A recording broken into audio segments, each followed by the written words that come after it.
नमस्कार प्रिय दर्शकों, स्वागत है आप सभी का।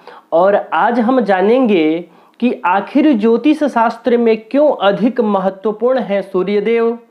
जानिए किस तरह से डालते हैं जीवन पर असर और सूर्य की अशुभता को दूर करने के लिए कौन सा उपाय हमें करना चाहिए। प्रिय दर्शकों, सनातन धर्म में सूर्य देव को प्रत्यक्ष देवता के रूप में देखा जाता है, यानी वो प्रत्यक्ष दिखाई पड़ते हैं हमें। सूर्य देव हमारी चेतना के आधार हैं और समस्त चराचर जगत में उन्हीं के प्रताप से जीवन की ज्योति जल रही है। वैदिक ज्योतिष में सूर्य को एक विशेष ग्रह का स्थान प्राप्त है, जिन्हें ग्रहों का अधिपति भी कहते हैं। सूर्य देव मान सम्मान, पद प्रतिष्ठा और गर्व, स्वाभिमान आदि के कारक ग्रह हैं। जिनकी जन्म पत्रिका में सूर्य का स्थान प्रबल होता है, उन्हें यह समस्त प्रतिष्ठाएं एक साथ मिलती है। यानी सूर्य जिस चीज के कारकत्व रखते हैं, उन सभी कारकत्वों का लाभ जातक को अपने जीवन में मिलता है। प्रिय दर्शकों, आइए जानते हैं सूर्य का हमारे जीवन पर किस प्रकार का प्रभाव पड़ता है। ज्योतिष के नजरिए से देखें तो सूर्य देव में एक विशेष खासियत यह है, सूर्य नवग्रहों के बीच एकमात्र ऐसे ग्रह हैं जो कभी वक्री नहीं होते और सदैव मार्गी रहते हैं। जब ग्रह अपनी सीधी चाल में होते हैं तो उन्हें मार्गी कहते हैं, और जब वे उल्टी चाल चल रहे होते हैं तो उसे वक्री कहा जाता है। सूर्य मेष राशि में उच्च के होते हैं और तुला राशि में नीच के होते हैं।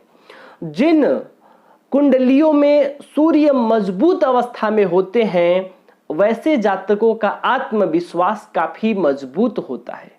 प्रिय दर्शकों, आइए समझते हैं कि जब सूर्य कमजोर अवस्था में होते हैं तो हमारे जीवन पर सूर्य का किस प्रकार का प्रभाव पड़ता है। जिन जातकों की कुंडलियों में सूर्य का स्थान निम्न होता है, यानी निर्बल होता है, कमजोर होता है, योग कारक नहीं होता है, तो इस कमजोर स्थिति में उस व्यक्ति के अंदर आत्मविश्वास की कमी होती है। उसे अपने लिए गए फैसलों पर ही शंका रहता है। बहुत मेहनत करने के बाद ही ऐसे जातकों को निम्न स्तर का फल प्राप्त होता है। सूर्य ग्रह कमजोर हो जाए तो ऐसी स्थितियों में जातक के स्वभाव में भी नकारात्मक बदलाव देखने को मिलता है। तो प्रिय दर्शकों, आइए जानते हैं सूर्य की अशुभता को दूर करके हम सूर्य के फल में वृद्धि और शुभ फल की प्राप्ति कैसे कर सकते हैं। सूर्य की अशुभता को दूर करने के लिए, सूर्य को प्रसन्न रखने के लिए हमें कौन से उपाय करने चाहिए। प्रिय दर्शकों, सूर्य की ही शुभता के लिए ही प्राचीन ऋषि मुनियों ने सूर्य नमस्कार का विधान तय किया था। सूर्योदय से पूर्व उठने का नियम भी शायद इसीलिए बनाया गया। जीवन में सिर्फ इस एक नियम को अपना लेने से ही सूर्य देव की कृपा प्राप्त हो जाती है। इसके अलावा आप कौन सा उपाय करें, तो सूर्य के लिए रविवार का दिन विशेष खास दिन होता है। इस दिन आप सूर्य देव का पूजा अर्चना कर सकते हैं।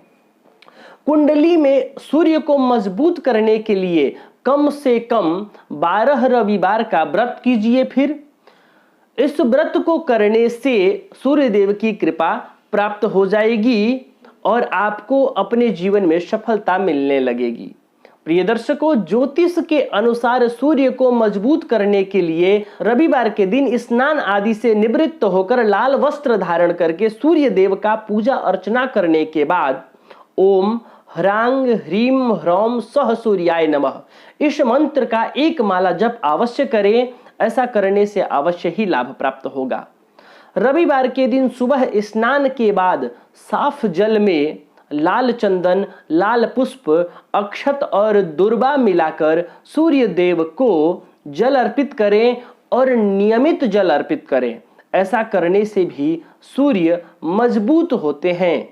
रविवार के दिन नमक का सेवन नहीं करना चाहिए ऐसे जातकों को जिनके कुंडली में सूर्य नीच अवस्था में हो, निर्बल हो, कमजोर हो। खाने में दूध, दही, घी, चीनी, गेहूं आदि का प्रयोग करना चाहिए। रोटी का सेवन करना चाहिए। सूर्य कमजोर होने पर जातक को लाल वस्त्र, गुड़, सोना, तांबा, माणिक्य, गेहूं, लाल कंबल, मसूर की दाल, गाय आदि का दान भी यथासंभव किया जा सकता है। प्रिय दर्शकों, एक और महत्वपूर्ण उपाय बता रहा हूं। ज्योतिष शास्त्र में सूर्य को मजबूत करने के लिए माणिक्य रत्न के बारे में बताया गया है। यदि कुंडली में सूर्य योग कारक ग्रह होकर कमजोर अवस्था में हो तो सूर्य को मजबूत करने के लिए माणिक्य रत्न धारण कर सकते हैं। रत्न धारण से पूर्व किसी ज्योतिषी का परामर्श अवश्य लें ताकि किसी प्रकार की नुकसान की संभावना लेश मात्र भी न हो।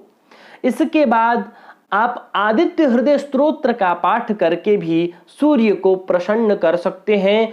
सूर्य की अनुकूलता के लिए आप गायत्री मंत्र का जप भी यथासंभव कर सकते हैं, लेकिन आप जब जप प्रारंभ करें तो कम से कम एक माला तो अवश्य करें। इससे अधिक आप जितना संभव हो सके कर सकते हैं। तो प्रिय दर्शकों, सूर्य की अनुकूलता हमारे जीवन में बहुत जरूरी है। यदि कुंडली में सूर्य निर्बल हो, नीच हो, अशुभ अवस्था में हो तो सूर्य की शुभता के लिए आप उनका उपाय अवश्य करें। तो प्रिय दर्शकों, आज के लिए बस इतना ही। तब तक के लिए हमें अनुमति दीजिए। नमस्कार।